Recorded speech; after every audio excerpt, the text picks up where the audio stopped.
স্বাগতম জনাইছো মৰ্নিং লাইভৰ বিশেষ শিতান ৰাশিফললৈ আৰু লগতে জনাইছো ৰঙালী বিহুৰ আন্তৰিক শুভকামনা সকলোৰে জীৱন ৰঙেৰে উপচি পৰক আৰু আজি যেহেতু কুটুম বিহুৰ দিনা বিহুৰ বহুখিনি পৰামৰ্শ দিবলৈ আজিও আমাৰ হৈতে অন্য দিনাৰ দৰে উপস্থিত আছে জ্যোতিকা সুবিত কিৰণ ডাঙৰীয়া লগতে জনাব আপোনাৰ বিহুৰ দিহা দিব লগতে আপোনাৰ সমস্যাৰ সমাধান দিবলৈ চেষ্টা কৰিব দাদা স্বাগতম জনাইছো ধন্যবাদ নমস্কাৰ মই আজি কুটুম বিহুৰ শুভেচ্ছা জ্ঞাপন কৰিলোঁ বহাগ বিহুৰ এই পবিত্ৰ সময়ছোৱাত সকলোৰে মংগল হওক এতিয়া মই গৈছোঁ আজিৰ দিনটোৰ গ্ৰহগতিৰ বিষয়ে আজি লগ্ন হ'ল বৃষ লগ্ন আজি ৰবি শুক্ৰ মেষ ৰাশিত বহি আছে চন্দ্ৰ মংগল আৰু বুধ শনি বহি আছে মীন ৰাশিত আজি ৰাহু বহি আছে কুম্ভ ৰাশিত আজি বৃহস্পতি মিথুন ৰাশিত বহি আছে আৰু কেতু সিংহ ৰাশিত বহি আছে আজিৰ দিনটোত আপুনি যদি জন্মগ্ৰহণ কৰিছিলে আপোনালৈ হেপী বাৰ্থডে থাকিল আপোনাৰ নিজৰ ৰাশি চক্ৰ আৰু আজিৰ দিনটোৰ গ্ৰহগতি চালে এই বছৰটোত আপুনি মানসিক কিছু টেনশ্যনত থাকিব গতিকে চন্দ্ৰগ্ৰহৰ বাবে এটি চন্দ্ৰকান্তমণি এয়া হ'ল এটি চন্দ্ৰকান্তমণি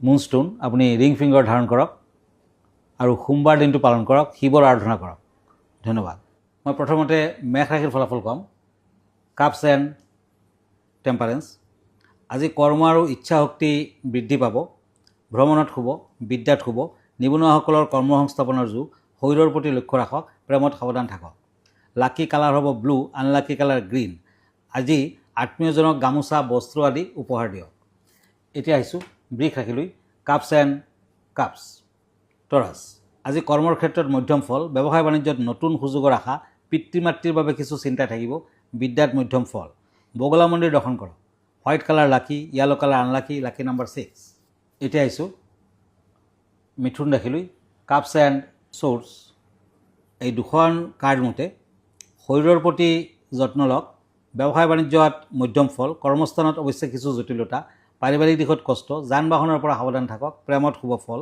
গ্ৰীণ কালাৰ লাকি black colour unlucky lucky number 2 আজি জ্যেষ্ঠজনক তথা গুৰু গোহাঁইক সেৱা কৰক ভাল হ'ব মানসিক শান্তি লৈ আহিব এতিয়া আহিছোঁ cups and page of once কৰ্কট ৰাশি কৰ্মস্থানত উৎসাহ বৃদ্ধি আত্মীয়ৰ পৰা সুসংবাদ লাভ প্ৰভাৱশালী ব্যক্তিৰ পৰা উপকৃত হ'ব বিদ্যাত বাধা আছে অৰেঞ্জ কালাৰ লাকি silver colour unlucky lucky number 9 আজি শিৱ মন্দিৰ দৰ্শন কৰক হয় ধন্যবাদ জনাইছোঁ আৰু এই মুহূৰ্তত আমি এখন চিঠি ল'ম যিহেতু প্ৰত্যেকদিনাই চিঠি প্ৰেৰণ কৰে আমালৈ বিভিন্ন সমস্যা লিখি আজি চিঠিখন প্ৰেৰণ কৰিছে লখিমপুৰৰ পৰা তেওঁ লিখিছে যে ৰঙালী বিহুৰ মাহ হালধিৰে গা ধোৱাৰ প্ৰথা সম্পৰ্কে কিবা জনাব নেকি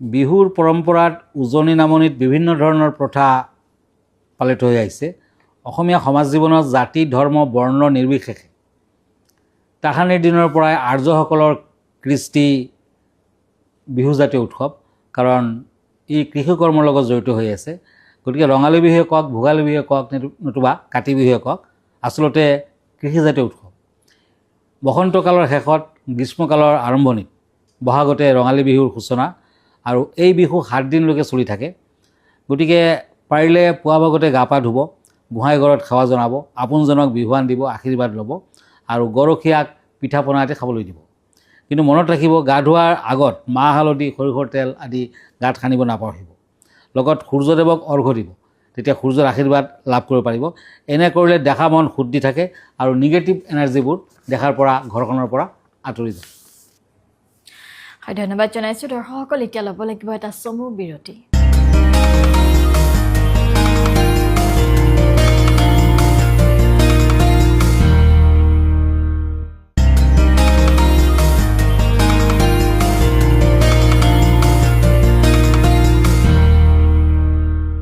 বিৰতিৰ পাছত পুনৰ স্বাগতম জনাইছোঁ ৰাখিবলৈ শিতানৰ মাজলৈ যিহেতু আজিও আমাৰ সৈতে উপস্থিত আছে জ্যোতি শাস্ত্ৰবিদ কিৰণ ডাঙৰীয়া গতিকে আহকচোন তেওঁৰ পৰা আমি পৰৱৰ্তী ৰাশিফলকেইটা জানি লওঁ দাদা পুনৰবাৰ স্বাগতম জনাইছোঁ আজি কম গ্ৰহগতিৰ বিষয়ে শুভকৰ্ম আদি আজি 17 এপ্ৰিল 3 বহাগ তিথি অমাৱস্যা বৌদ্ধিতি যুগ মীন ৰাশি বিপ্ৰবৰ্ণ ৰেৱতী নক্ষত্ৰ দেৱগণ যাত্ৰা নাই আজি শুভকৰ্ম নাই মাছ মাংস কণী পিঁয়াজ নহৰু আদি খোৱা নিষেধ এতিয়া সিংহ ৰাশি পেণ্টাকুলছ এণ্ড নাইট অফ ওৱান্স লিঅ' আজি কৰ্মৰ ক্ষেত্ৰত বাধাৰ যুগ দেখা যায় ব্যৱসায় বাণিজ্যত উন্নতি, আৰ্থিক দিশত শুভ, ঘৰত আলহীৰ আগমন, আজি বিদ্যাত মধ্যম ফল, আজিৰ দিনটোত পাৰিলে পৰিয়ালৰ সৈতে একেলগে বহি ভোজন কৰক, বুধ গ্ৰহৰ প্ৰভাৱ শুভ হ'ব, ৰেড কালাৰ লাকি, cream colour unlucky, lucky number 1। এতিয়া আহিছোঁ once and page of shorts, কন্যা ৰাশি। আজি বন্ধুবৰ্গৰ পৰা সহায় সহানুভূতি পাব, ভ্ৰমণত শুভ, শৰীৰ মধ্যম, প্ৰাপ্য ধন লাভৰ যোগ, বিদ্যাত শুভ, প্ৰেমত সন্দেহ থাকিব, তুলসী গছত পানী দিয়ক, ব্লু কালাৰ লাকি, orange colour unlucky, lucky number 5। এতিয়া আহিছোঁ কাপছ এণ্ড ওৱান্স, তুলা ৰাশি। আজি ৰাজহুৱা কামত ব্যস্ততা বৃদ্ধি পাব, যোগ্য ব্যক্তিৰ মান সন্মান বৃদ্ধিৰ কাৰকতা, কৰ্মত মধ্যম ফল, ব্যৱসায় বাণিজ্যত আয় বৃদ্ধি, আজি নামঘৰৰ চাকি বন্তি আগবঢ়াওক, মেৰুণ কালাৰ লাকি, white colour unlucky, lucky number 7। এতিয়া বৃশ্চিক ৰাশি, পেণ্টাকুলছ এণ্ড শ্বৰ্টছ। আজি কৰ্মৰ ক্ষেত্ৰত পদোন্নতিৰ যোগ দেখা যায়, ব্যৱসায় বাণিজ্যত শুভ, বিদ্যাত মধ্যম ফল, যান বাহন ক্ৰয় কৰিব পাৰে, প্ৰেমত উৎসাহ, য়েলো কালাৰ লাকি, red colour unlucky, lucky number 3। আজি গমাতাক ৰুটি খাবলৈ দিয়ক। আৰু এই মুহূৰ্তত আমি এটা বিশেষ বিষয় লৈ আগবাঢ়িম, যিহেতু প্ৰত্যেকদিনে আপোনালোকৰ বাবে আগবঢ়ায় দাদাই একোটা বিশেষ বিষয়, য'ত থাকে বাস্তুশাস্ত্ৰৰ দিশৰ পৰা বিভিন্ন সমস্যাৰ দিশ। দাদা, আজিৰ বিশেষ বিষয়টো কি? আজিৰ বিষয় হ'ল কুটুম বিহু। ব্ৰহ্মাই সৰজা নামেৰে কঠীয়া, বিষ্ণুৱে সৰজা নাম, দায় দোষ লাগিলে সৰ্বদোষ কমিব, হুঁচৰি গীতকে গাওঁ। কুটুম বিহু মানে হ'ল আত্মীয় স্বজনসকলক লগ ধৰা আৰু আপ্যায়ন কৰাৰ দিন। কুটুম মানে হ'ল আত্মীয়। কুটুম বিহুৱে পৰিয়াল আৰু সমাজৰ মাজত স্নেহ, মৰম আৰু একতা বঢ়ায়। আজিৰ দিনটোত ঘৰ দুৱাৰ পৰিষ্কাৰ কৰি ৰাখিলে পৰিৱেশে ভাল শক্তি আনে বুলি বিশ্বাস কৰা হয়। জ্যোতিষশাস্ত্ৰ মতে প্ৰিয়জনক উপহাৰ দিলে পাৰস্পৰিক স্নেহ বৃদ্ধি পায়। লাড়ু, পিঠা আৰু মিঠাই ভোগ বতৰা ভাগ কৰি দিব, বয়োজ্যেষ্ঠসকলক আশীৰ্বাদ ল'ব। দিনটো আনন্দ আৰু মধুৰ সম্পৰ্কজনিত হ'লে বিশেষ ভাল। সকলো ৰাশিৰ ব্যক্তিয়ে চাউল, দালি, তেল, তিল আৰু গুড় আদি দান কৰিব পাৰিলে গোটেই বছৰটোত শস্যৰ অভাৱ নহয় বুলি কোৱা হৈছে আৰু অন্নপূৰ্ণা দেৱীৰ আশীৰ্বাদ লাভ কৰিব পাৰিব। জ্যোতিষশাস্ত্ৰ মতে বস্ত্ৰ দান কৰিলে বিশেষ শুভ, বিশেষকৈ শুক্ৰ গ্ৰহ শক্তিশালী হয়, যিয়ে জীৱনলৈ সুখ আৰু সমৃদ্ধি কৰি আনে। খাদ্য অনুসাৰে টকা পইচা দৰিদ্ৰজনক আপুনি সহায় কৰক, লক্ষ্মীৰ কৃপা লাভ কৰিব। কৃষকসকলে গৰুক খাদ্য যেনে ঘাঁহ, খুদ, চাউল আদি যোগান ধৰিব লাগে।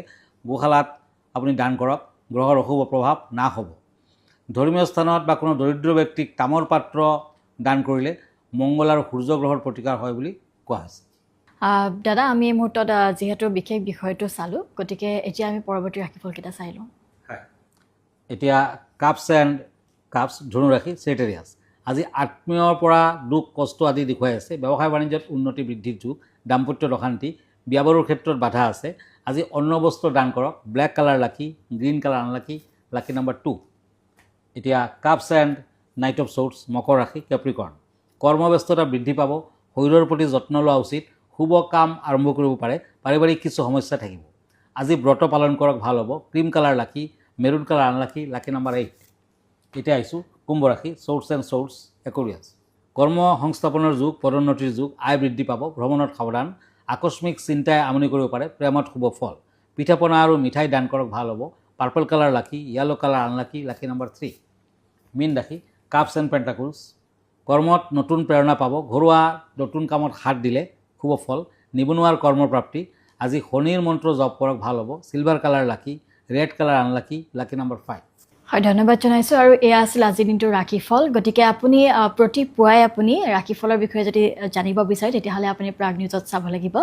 আৰু প্ৰতি দেওবাৰে নিশা 10 বজাৰ পিছত আপুনি পোনপটীয়া সম্প্ৰচাৰ যোগে কিৰিয়ং ডাঙৰীয়াৰ সৈতে আপুনি আপোনাৰ ৰাশিফলৰ বিষয়েও জানিব পাৰিব। আপোনাৰ সমস্যাটি জনাই আপোনাৰ বিভিন্ন সমস্যা যদি থাকে আপুনি সমাধান ল'ব পাৰিব। আৰু যদিহে আপুনি ব্যক্তিগতভাৱে তেওঁক লগ ধৰিব বিচাৰে, তেতিয়াহ'লে আপুনি গুৱাহাটীৰ মহানগৰস্থিত পল্টন বজাৰস্থিত চেম্বাৰত গৈ আপুনি লগ ধৰিব পাৰে। আপোনাৰ সমস্যাসমূহ জনাই আপুনি তেওঁৰ পৰা সমাধান ল'ব পাৰিব। দাদা, আপোনাৰ সম্পূৰ্ণ ঠিকনাটি জনাব। হয়, আপুনি মোক ফেচবুকত পাব, ইনষ্টাগ্ৰামত পাব, ইউটিউবতো পাব। আৰু এভৰি ছানডে ৰাতি 9টামান বজাত মোক ফেচবুক লাইভত পাব। আমাৰ ঠিকনা এষ্ট্ৰলজাৰ কিৰো য়াং, Ratnakuber gems and jewellery, Manipuri Basti, Paltan বজাৰ, গুৱাহাটী 7। ফোন নম্বৰটো হ'ল 8822911171 আৰু এটা নম্বৰ হ'ল 9957421212। আমাৰ ইমেইল এড্ৰেছটো হ'ল kiroyangastrologer@kiroyang.com। ধন্যবাদ, নমস্কাৰ। আৰু ইয়াৰ লগে লগে ৰাশিফলৰ শিতানৰ পৰা মই মানসীয়ে বিদায় লৈছোঁ ধন্যবাদ